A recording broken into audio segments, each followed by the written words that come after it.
Welcome to the Siljander Podcast, where you will find actionable tips, tricks, and strategies for the millennials. In this show, we will dive into content that will teach you how to live with more ease, confidence, and authenticity. Here we will start with a foundation of compassion for ourselves, and then spread that compassion to others. We believe that this chain of acceptance and fortitude can radically change our families, communities, and beyond. And I am your host, Laura Siljander, yoga teacher, mental health coach, outdoor enthusiast, and lover of red wine. So grab your headphones and get ready to learn, grow, and to be inspired to live a life filled with intention and wellness. If you like the show, follow me on Instagram at practice_compassion, or check out my website, laurasiljander.com. I am so glad you are here, and I hope you enjoy the show. Hey all, welcome back to the Siljander Podcast. If this is your first time with me, I'm your host, Laura Siljander. I'm so glad you joined us today. So I just got done eating pizza, and if you follow my Instagram feed, you know that I'm one, a vegan, two, I'm obsessed with pizza. And a place called Your Pie opened up in the last year in my town in Wilmington, North Carolina, and holy smokes, it's so good.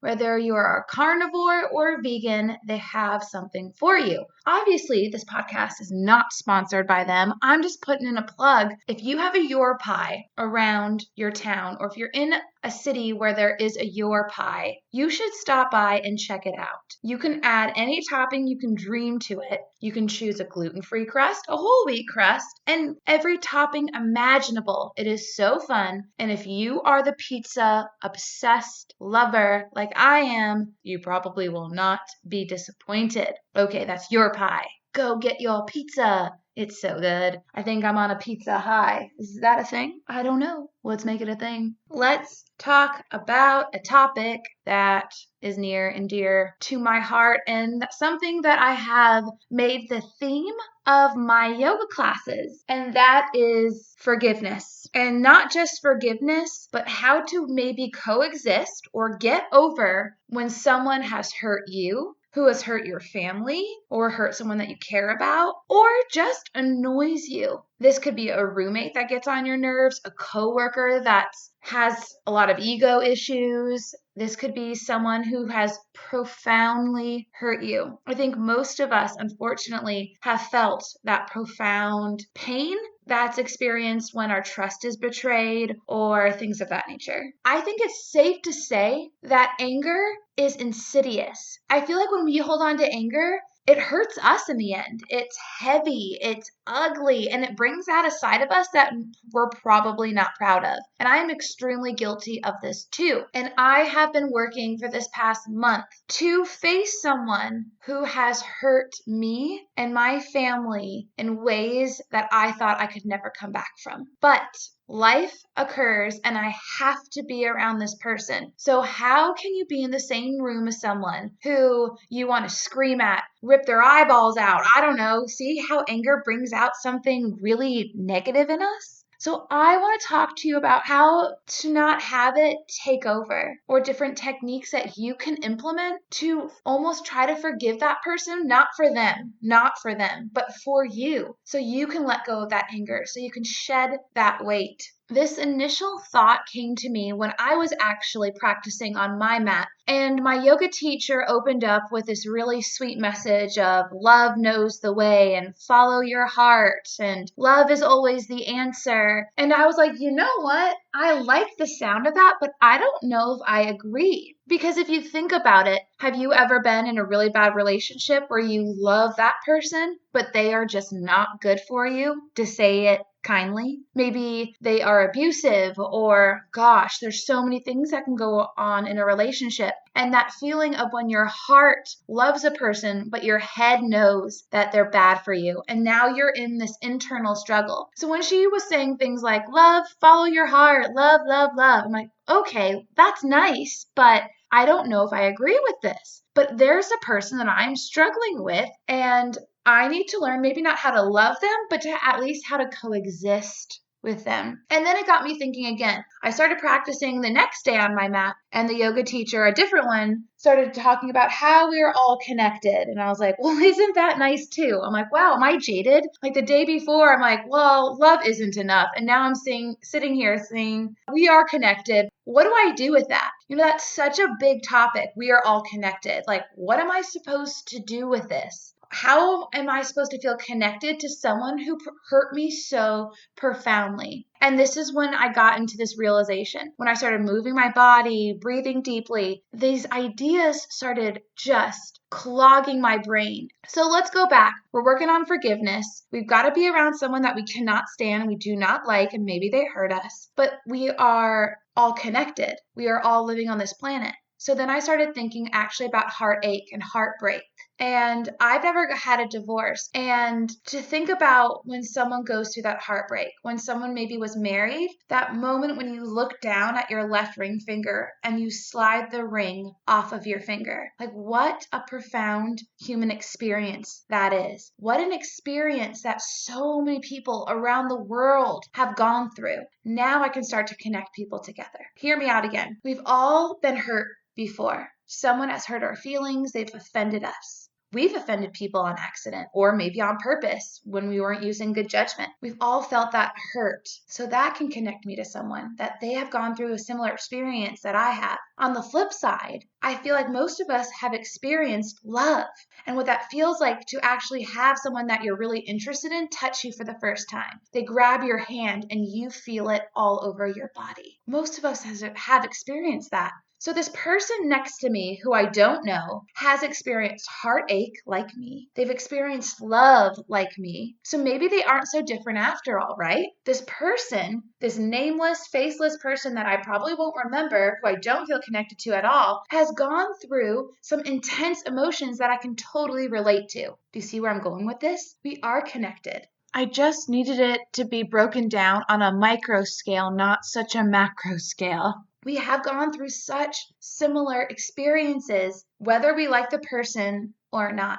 So how does this relate to someone that we're trying to forgive? Well, a lot of times when we get to a level of hatred for someone or the level of anger towards someone, it's almost as if we suck the humanity out of them. They're no longer this person with feelings, with experiences, with a mom, with a dad, with a dog who's gone through heartache and love and gone on vacations that they'll never forget. They're not that person anymore. They're this evil monster. We create this like evil creature and we suck their humanity away. And now they're just this evil, mean thing that you want to avoid or maybe punch in the face. Who knows? I don't know how you experience your anger. Me, I rather avoid. So whether you deal with your anger in a physical or emotional or, as I do it, neglectful way, we suck the humanity out of these people and we only see them for this dark, mean thing we don't like. But what if we looked at that person with different eyes? What if we looked at that person and said, okay, I'm connected to you whether I like it or not,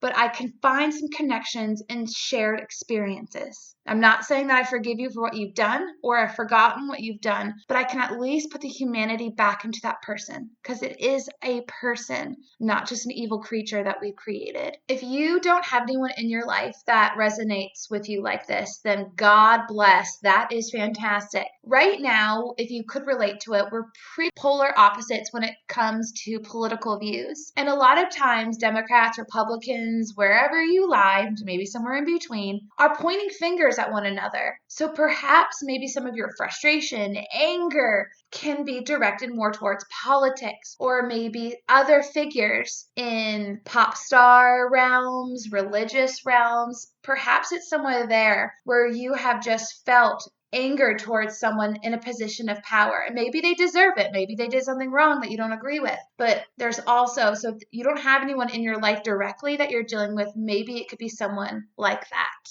So again, putting the humanity back into that person is super vital and important. One concrete concept that I have used to face this person that I had troubles with, and I still do, they're not gone, but it's been helpful, is to do something called metta meditation. It's called loving kindness meditation. And if you're like, oh, that's a fluffy name, don't let it throw you. There's a lot of science behind it, lots of research that show that when you practice metta meditation, it actually cultivates compassion, which in turn research has shown leads to a healthier life, a happier life, and makes you more likable. And who doesn't want that?